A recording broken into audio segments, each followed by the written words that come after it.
conflitos da fé na pós-modernidade, né? A gente está trabalhando com desses diversos conflitos que as pessoas têm, e na fé também não é diferente, né? As pessoas passam por muitos conflitos em relação à espiritualidade, ao que está certo, ao que não está, é tanta gente, é tanta coisa, é tanta promessa, é tanta igreja, é tanta, né, tantas ideias. Então, é o que a gente vê nos dias de hoje, né? As pessoas falarem, vem para Jesus, você vai ficar rico, não terá mais problema, não terá mais doença, vai arrumar casamento, vai ser próspero, né?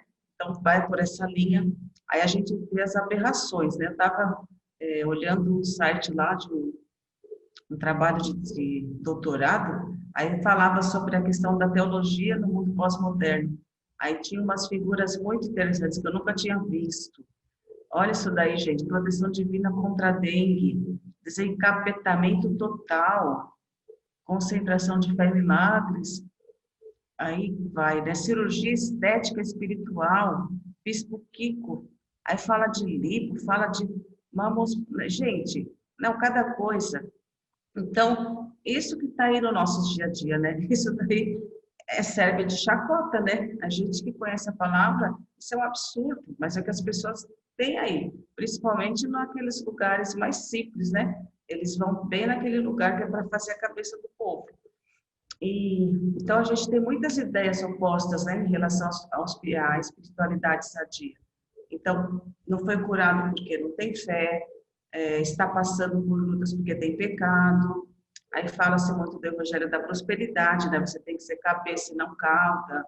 Nasceu para reinar, Deus tem que fazer, ficar determinando as coisas. Por outro lado, a gente também tem o sincretismo religioso, que é um retorno aos símbolos judeus. Então, tem muitas igrejas que tem lá a arca, o shofar, toca, né? O shofar, estrela de Davi. Então, fica uma mescla, né? Estamos no tempo da graça, mas ficam trazendo esses símbolos religiosos e fazendo lá uma mistura. Tem o pluralismo religioso, né? Que é o culto das diferenças, tem de todo jeito. A efemeridade, né? O culto das emoções, que a gente vê naquelas primeiras imagens lá, é puramente mexido com as emoções, né? Então, o culto das emoções tem que falar, tem que gritar, tem que ter profecia, revelação, cura, aí a pessoa sai extasiada, ela sai bem, né? Também a gente tem o culto das divisões, né? Que é outro lado também, né? A gente tem, por causa de denominação, por causa de placa, a gente tem muita divisão. O evangélico não é unido, né? Por outro lado, também a gente vê muitos escândalos nas mídias, né, envolvendo líderes religiosos. Então, aí, pastores, pastora que abandona o ministério e volta a ser modelo sensual, o outro que mata, né, manda matar o marido, e por aí afora. Também um evangelho que não transforma, porque a gente, se você for pesquisar, no Brasil tem mais ou menos 25% de evangélicos. Se no Brasil tiver 200 milhões de pessoas, aí vamos dizer que sejam adultos, que seja 100 milhões de pessoas. 25%, né, seriam 25 milhões, então a gente tem entre 25 milhões e 50 milhões de pessoas se dizendo cristãs. Gente, é um quarto da sociedade, não era para estar diferente. Era para estar diferente, né? Porque se o evangelho ele traz mudança, se ele muda a vida da gente, então por que as coisas não estão diferentes, né? Então, a gente tem um desafio muito grande, né, nesse mundo pós-moderno, que é a relativização da verdade, né? As pessoas dizem que não há absolutos, né? Não tem nada de absoluto, tudo é relativo, depende do seu ponto de vista, depende de como você se sente. Então, nessa relativização, a gente tem as pessoas que são homoafetivas, né, que se consideram assim e querem continuar sendo cristãos e até pastores. Tudo é relativo, você tem o seu ponto de vista, eu tenho o meu. Então, não há mais uma verdade absoluta, depende da cosmovisão das pessoas. Existe também o desprezo pela Bíblia, quando ela condena o pecado. Agora, quando ela fala de promessas, de bênçãos, aí ok. Mas quando fala do pecado, de abandonar o pecado, aí a coisa pega. Então, a gente tem muitos modismos, muitas invenções, muitos acréscimos à palavra de Deus, o evangelho barato. E se a gente pensar bem, isso não é novo, né? É preciso retornar ao ensino bíblico sério que transforma. E a gente vê que isso já, há muito tempo atrás aconteceu a mesma coisa. Então, eu gostaria de puxar esse link de como está a nossa espiritualidade hoje, nossa a religião, né, nos nossos dias, para falar do assunto que também é importante. Ontem nós comemoramos 503 anos de Reforma Protestante, né?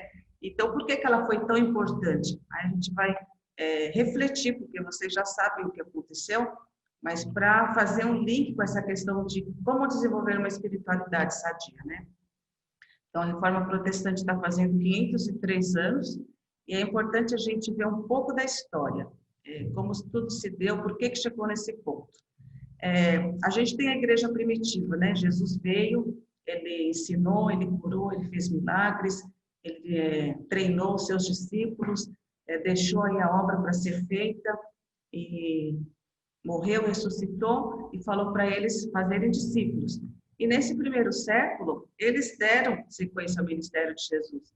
A gente lendo lá o livro de Atos, vê, né, como foi feita a obra, o crescimento que teve, a igreja perseguida se espalhou, e Paulo se convertendo, levando o evangelho para um monte de lugar. Então, os apóstolos deram sequência ao evangelho de Jesus. Eles escreveram o Novo Testamento, né? Deus usou muitos deles, Paulo, João, Mateus, Marcos, Lucas, Tiago, Judas, o de Hebreus, que a gente não sabe quem é, e Pedro também, para para escrever o Novo Testamento. Então, houve a conclusão da revelação. Tudo aquilo que começou a ser revelado lá em Gênesis, né? Então, João, o apóstolo que morreu em 95 depois de Cristo, termina com o Apocalipse. Então, o primeiro século estava ok, não tinha denominação, não tinha placa, estava ótimo.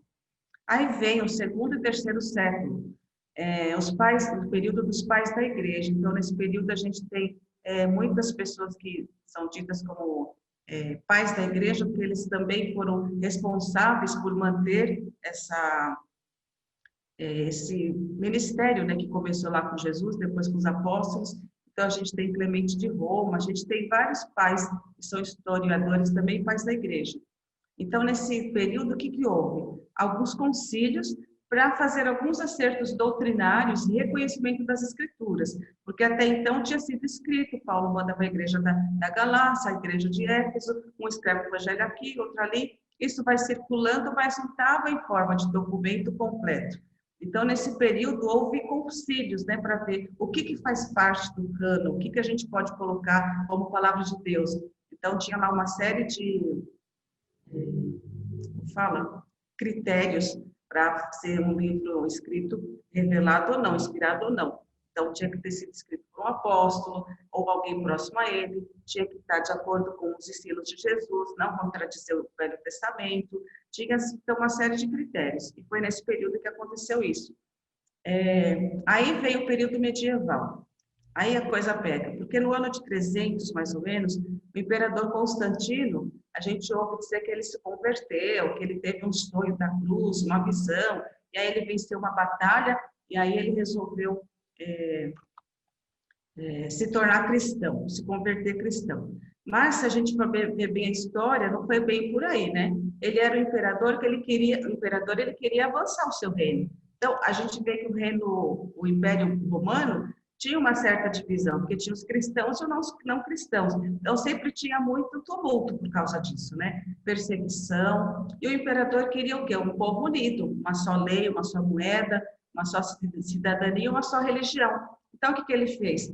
Ele impôs o cristianismo. Então, a partir de agora, todos vão ser cristãos. Então, vamos institucionalizar essa igreja. A igreja que vivia nas casas, vivia de acordo com os ensinos de Jesus, agora, de repente, as pessoas se veem obrigadas a abraçar essa fé. E a gente sabe que naquele período existia muito paganismo, né? Existiam pessoas que adoravam outros deuses.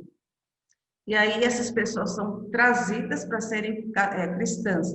E aí inverte-se, aqueles cristãos que eram perseguidos e mortos, agora passam a perseguir. Então, quem não é cristão nesse período, que vai ser perseguido. Aí entra aquele período das cruzadas, né? Aí, com essa institucionalização da igreja, começa a haver um paganismo na igreja. Então, eles começam a inventar muita coisa.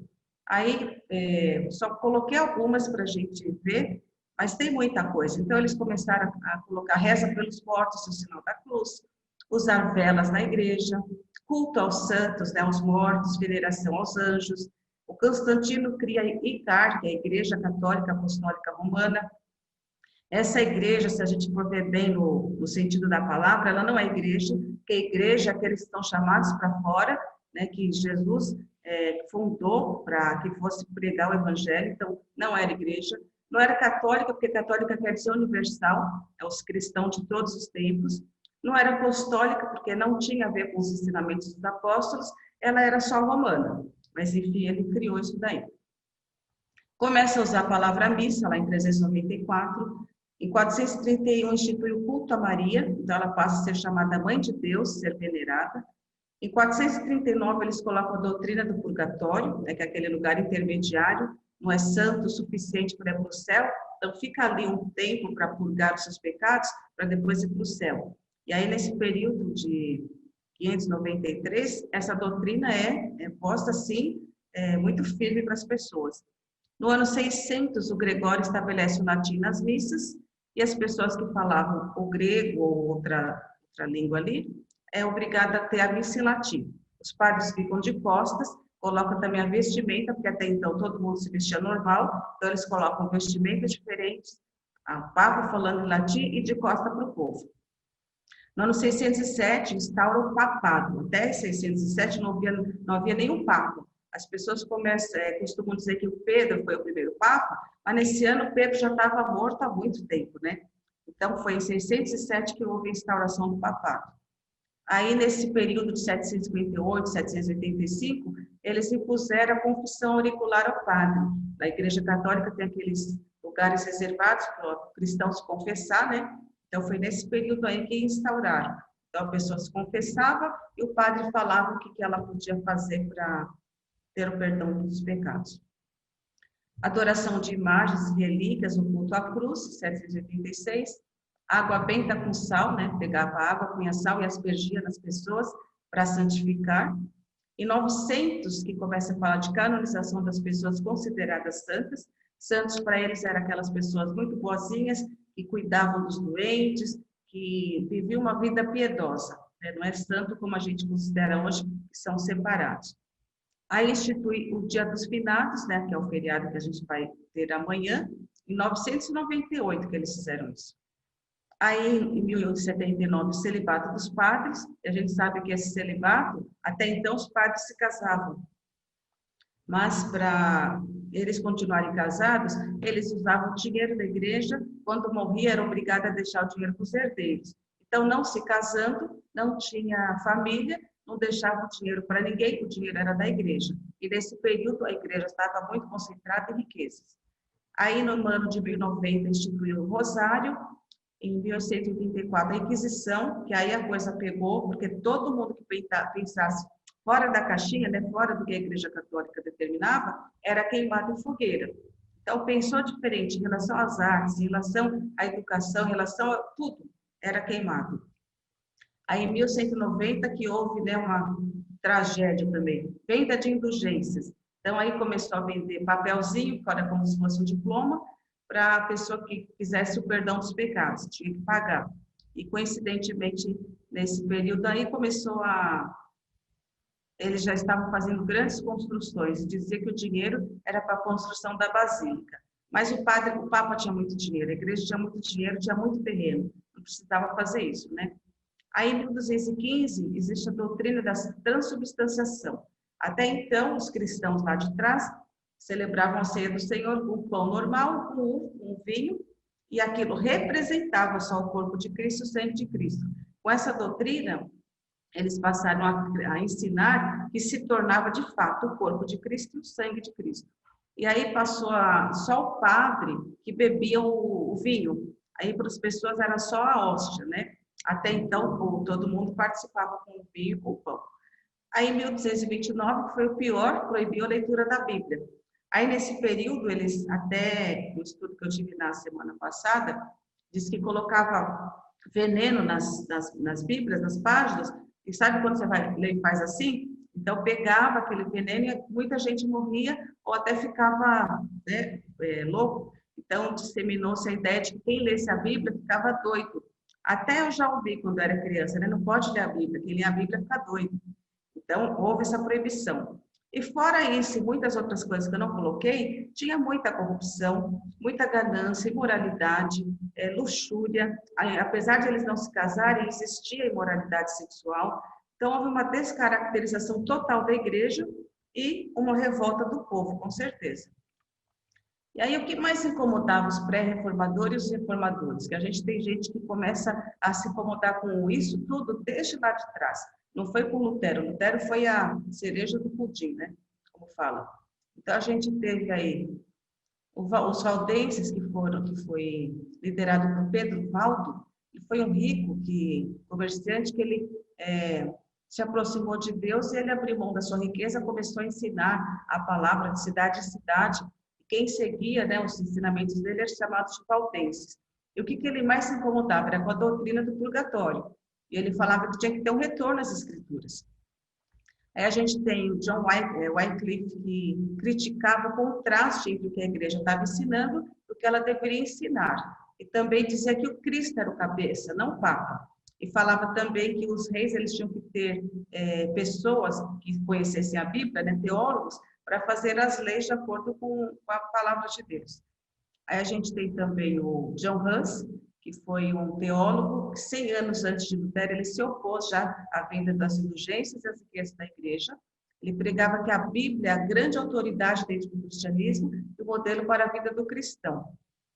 E esse John Hus, o significado do Hus é ganso, né? Então, quando ele estava sendo morto na fogueira, lá, queimado na Inquisição, ele entoou um salmo e ele disse para aquele povo: hoje vocês estão queimando um ganso, se relacionando ao sobrenome dele. Mas virá, né, daqui a 100 anos, um cisne que vocês não poderão assá-lo.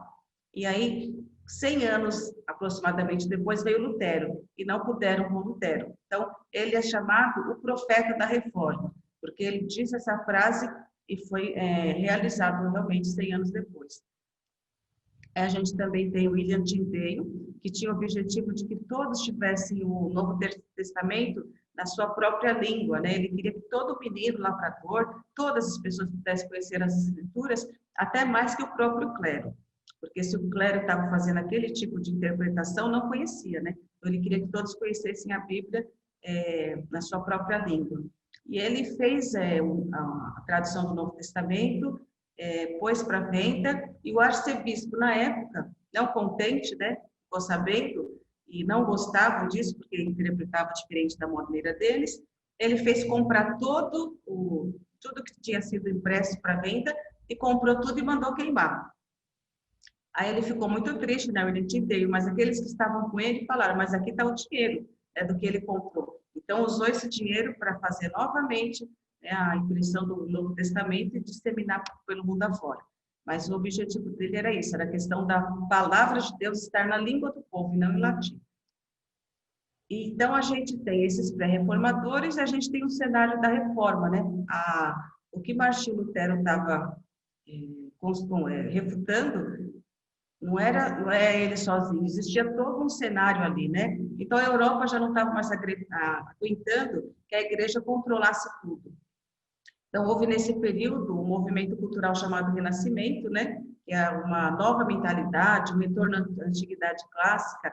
E com esse renascimento, as pessoas passaram a abrir suas mentes e aí até ajudou eles a olharem: poxa, mas a igreja está fazendo isso, não está tão certo, porque antes era como um cabresto, né? Você tem que fazer isso, fazia. Você tem que pagar tanto para o seu parente que está lá no purgatório, então tem que rezar uma missa, então pagava para rezar a missa. Então as pessoas eram muito ali, ó, só aquela caixinha. E quando vem o renascimento, abre. Não, isso está errado, a igreja não está fazendo certo. E aí eles começaram a contestar tudo, né? Na parte econômica, a igreja que determinava que podia comprar ou vender, e eles, não, a gente quer também comercializar. Nas artes, pintavam só coisas relacionadas ao céu, assim, coisas santas, né, ditas santas. E aí, nesse período, surge Michelangelo, surge Da Vinci, pintando a natureza, pintando corpos nus, pintando outras coisas. Também na política, né, o Maquiavel escreve o livro O Príncipe, e faz uma crítica à interferência da igreja nos negócios do Estado. Então, também para abrir a mente daquele povo. Nas ciências, né, os cientistas defendiam que o homem tinha que analisar tudo, estudar, pesquisar, não só o que a igreja determinasse. Se vocês lembrarem um pouco antes, o Galileu Galilei, quando trouxe a teoria do heliocentrismo, o que aconteceu com ele? Ou ele negava ou ele morria, então ele preferiu negar. Mas não podia, pensou fora da caixinha, era queimado. Então, nesse período, eles defenderam, não, o homem tem que pesquisar tudo e não só que a igreja preterina.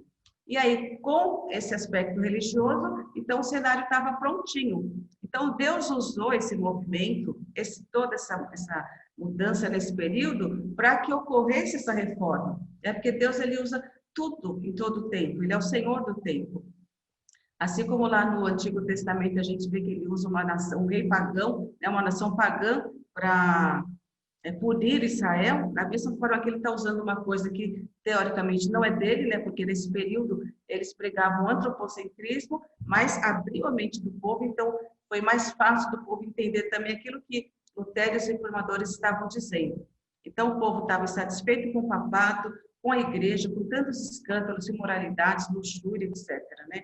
E aí vem o Martinho Lutero, então, que traz uma doutrina muito forte contra essa questão das indulgências, né? Ele era sacerdote católico alemão e ele não queria sair do catolicismo, né? Ele queria continuar, mas queria que a igreja fosse reformada. Então, com 18 anos, ele frequentou o curso de Direito, mas logo ele teve um acontecimento lá, diz a história que ele passou por uma tempestade, e aí, com medo de morrer, ele falou para Deus, né, fez uma oração lá, que se ele sobrevivesse, ele serviria, seria um monge. E aí ele sobreviveu e se tornou um monge. E aí, estudando as escrituras, ele concluiu muita coisa, né, que a humanidade é pecadora, que o justo viverá pela fé e que a salvação é pela graça. E aí ele viu que é tudo muito errado o que a igreja estava ensinando. E ele queria que a igreja se reformasse, não queria que sair da igreja ou acabar com a igreja católica, ele queria mudar esses ensinamentos. Então, no dia 30 de outubro de 1517, ele estava tão revoltado com os falsos ensinamentos e estava querendo que houvesse um debate, né, em relação a tudo aquilo. Então, aproveitando que seria a véspera do feriado de Finados, que haveria muita gente que ia lá para celebrar o Dia dos Santos, que é hoje, e o Dia de Finados, que é amanhã, então essas pessoas poderiam ver aquelas teses e ele queria que houvesse um debate. Então, ele fixa ali as 95 teses para refutar essas indulgências, e aí a igreja fica revoltada com ele, quer que ele volte atrás, ele diz que não vai voltar porque a consciência dele, o que a Bíblia traz, não permite que ele volte atrás, e aí ele é excomungado, se casa e continua a dar início até ao luteranismo, né? Mas então, ele pegou todo esse período, ele foi usado para dar um basta naquela situação de indulgências, né, de tudo. Então, quando ele falou tudo isso, ele teve que ficar escondido, porque queriam matá-lo. Então, ele ficou lá nesse castelo de Wartburg. Ali é um quarto dele, né, uma foto do quarto dele, e uma réplica da Bíblia alemã, que ele ficou nesse lugar traduzindo a Bíblia para o alemão, enquanto estava escondido. Então, aí, algumas das teses deles, né? A gente ouve sempre falar de teses, o que está escrito nessas teses? Uma delas diz assim, ó, estão errados os pregadores de indulgências que dizem que um homem é libertado e salvo de todo o castigo dos pecados pelas indulgências papais. Então, o que é isso? É o que leu na Bíblia e está falando, está errado isso. Ele queria que houvesse um debate. Outro, né? Eles pregam que a alma voa para fora do purgatório tão logo tilinte o dinheiro jogado na caixa. E era assim mesmo que eles faziam, né? Você pôs o dinheirinho aqui na caixa, a alma que está lá no purgatório vai voando para o céu. Os cristãos deveriam aprender que todo aquele que vê o homem necessitado e não socorre, e depois dá o dinheiro para os perdões, não está comprando para si a indulgência do Papa, mas a cólera de Deus. Então, essa é uma outra que fala, né, da pessoa que compra a indulgência, mas não ajuda o pobre.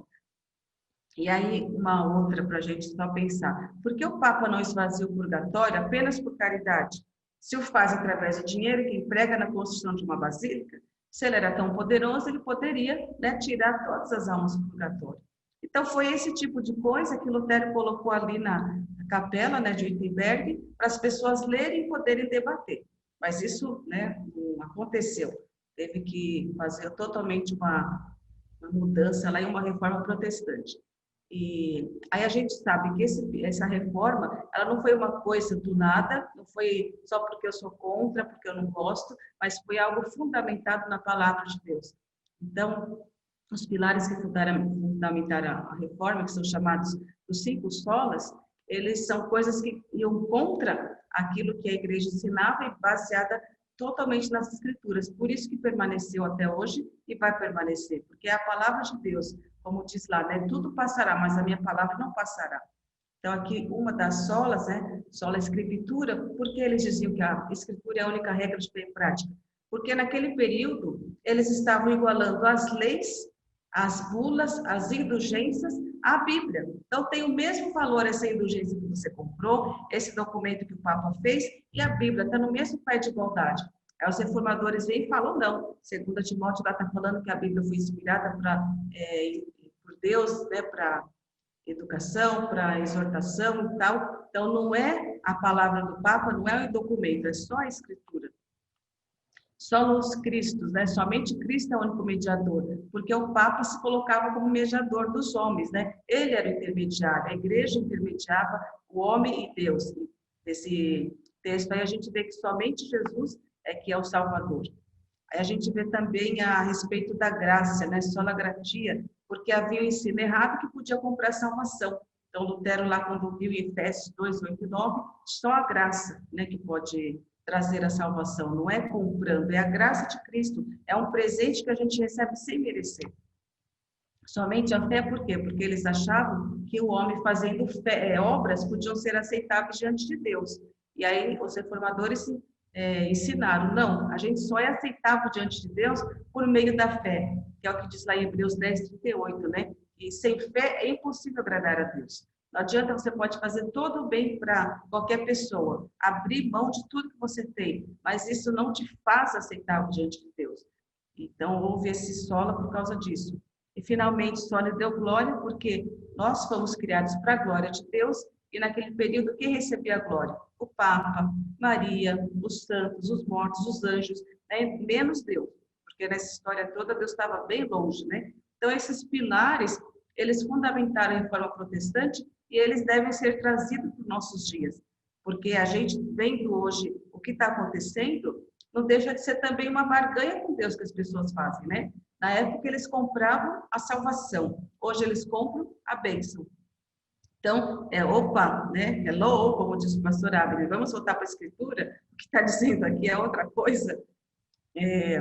Então, os frutos da reforma protestante para a Igreja de Cristo foram muitos, né? Trouxe o verdadeiro ensino sobre a salvação, sobre o justo viver pela fé, redirecionou a igreja à sua verdadeira vocação, que é fazer missões, pregar a palavra, porque na época a igreja só queria enriquecer, né? Só construir basílicas, pegar dinheiro. Então, opa, é aqui, ó, pregar a palavra, fazer discípulos, que é a vocação da igreja. Também o sacerdócio universal dos fiéis foi um ensinamento que houve lá e que a gente traz até para os nossos dias. Nós não precisamos de ninguém que vá entre nós e Deus. Nós podemos ir direto, né? Temos acesso ao Pai.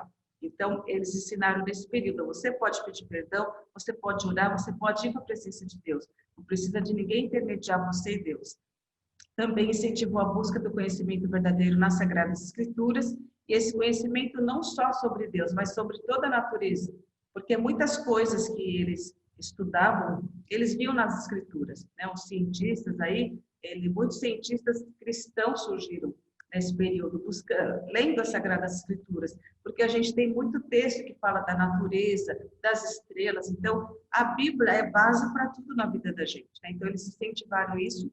Também abriu espaço para que o povo participasse do culto, porque naquela época ficava lá ouvindo, né, o amém, latino, nem participava, só ficava lá como um mero espectador. Também eles trouxeram o legado da tradução da Bíblia nas diversas línguas, o culto, né, no qual as pessoas podiam compreender o que se falava, a questão do cântico também, que Lutero trouxe para os cultos, que na época não tinha. O Estado democrático de direito e liberdade de pensamento, foi com a reforma que a gente conseguiu isso, que abriu a mente das pessoas. Também a questão da educação para todos, porque na época quem estudava era o clero, né, quem tinha dinheiro. Quem podia até comprar para ser padre, pagava e estudava e ia ser padre. e mulheres e crianças nem pensar. E aí, com a reforma, eles diziam que todo mundo tinha que ter acesso à educação, tinha que ser alfabetizado para quê? Para ler a escritura e entender e viver de acordo com ela. Então, nesse período, houve um incentivo para a criação de muitas universidades, né? Então, tem umas universidades cristãs que são famosas, né? Yale, Harvard, Princeton e outras, elas foram criadas nesse período e por cristãos. Então, foi um legado da reforma. A emancipação de produção de riquezas, né? Porque naquela época a riqueza ficava só na mão do Papa. E nesse período da reforma, houve também a valorização das profissões. E o que Lutero e Calvino diziam? Que todas as profissões são para a glória de Deus. Não é só porque é o Papa, é o padre que glorifica a Deus e a cozinheira, não. Então, o cozinheiro, o sapateiro, o professor, o Papa, todo mundo, se fizer para a glória de Deus, se fizer do jeito certo, todas as profissões são válidas e aceitáveis diante de Deus. Então, nesse período, os cristãos, eles faziam exerciam a sua profissão da melhor maneira possível. E também no estudo que eu tive há 15 dias atrás, o pastor falou que os cristãos, né, quando faziam uma cadeira, fazia a cadeira. Era uma coisa bem feita. E quem via uma cadeira feita por um cristão e uma que não por um cristão, via a diferença. Então, os cristãos, olha, eu estou fazendo para Deus, então faziam o melhor sapato, a melhor cadeira, e eles vendiam e prosperaram nesse período. Então, houve essa emancipação de produção de riquezas, formação de renda para os mais pobres também nesse período, na cultura, nas artes, nas ciências. Então, houve todo um legado da reforma protestante para a vida do povo, para nós também, né, que chegou até nós. É aqui um monumento em homenagem à reforma, né, lá na Alemanha. Lutero está lá em cima e ao lado os demais pré-reformadores e reformadores. Então, o que a gente vê? Que a obra de Deus começou difícil lá, né? Sendo perseguida, bem no começo do cristianismo. Nesse período da Idade Média, ela se torna quase impossível, porque era tudo menos a obra de Deus, o reino de Deus era só comércio. Mas então ela é feita, porque Deus ele controla tudo e os planos dele não podem ser frustrados. Então, o que a reforma, a igreja reformada, ela tem que estar sempre se reformando. Por isso que eu falo que é tão importante a gente pensar nesse assunto para falar de espiritualidade sadia, né? Não tem como, é pela reforma dos maus erros, das coisas erradas, inclusive reformando a nossa mente, que é o que diz Romanos 12, né? 1 e 2, que é para a gente renovar, não se acomodar, e foi o que eles fizeram, eles não se acomodaram, eles foram contra. Então, o que a gente aprende com a reforma protestante? Que Deus é o Senhor da história, né? Ele usa pessoas, ele usa circunstâncias, é um assunto muito vasto, né? Que se a gente fosse estudar, fica dias e dias, né? Mas Deus usou nesse período das navegações, usou a prensa de Gutenberg, usou muitas pessoas ao longo do tempo para que isso acontecesse. Ele capacita aquele que se dispõe a servi-lo, né? Porque você já imaginou o Lutero indo contra toda uma igreja, toda uma estrutura, que estava lá, uma hierarquia, era assim uma afronta, né? E como é que ele conseguiu isso? Ele se dispôs, ele viu que estava errado e Deus capacitou e deu força e deu a vitória para ele, né? Isso pode acontecer também com a gente, quando a gente se dispõe, Deus usa a nossa vida. Também a gente entende com a reforma que não se pode negociar a fé, as escrituras, a salvação, como estava vendo naquele período, né? Que negociava, comprava quem vai sair do purgatório, quem vai ser salvo, que pecado vai ser perdoado, as escrituras que deixaram de lado e ficaram só com os documentos do Papa, salvação que tem que ser comprada. Então não dá para negociar esse tipo de coisa. A gente aprende também que uma espiritualidade sadia, ela se desenvolve com o estudo dos ensinos das Escrituras, do negar-se a si mesmo e na busca em fazer a vontade de Deus. Viver uma espiritualidade sadia é viver de forma coerente com os mandamentos do Criador do homem. É a obediência irrestrita aos princípios estabelecidos por ele. Então, se a gente for pensar nos dias de hoje, aquilo que eu mostrei lá no começo, parece que está um pouco longe, né? Existe uma espiritualidade, mas uma espiritualidade mística, uma espiritualidade sincretista que não condiz com aquilo que a palavra de Deus fala. Agora, eu gostaria que vocês abrissem o microfone, falassem alguma coisa, se querem falar, porque é um assunto, né, assim, para mim, eu me delicio nesse assunto, porque é muito rico. trazendo para os nossos dias aquilo que por que hoje a gente tem essa liberdade de ter a Bíblia na nossa mão, é tudo que foi feito, que luta, né? Quantas pessoas morreram em prol dessa verdade, e a gente hoje tem acesso à Bíblia, na nossa língua, tem a liberdade de servir, né? Então, para mim, esse assunto me fascina demais.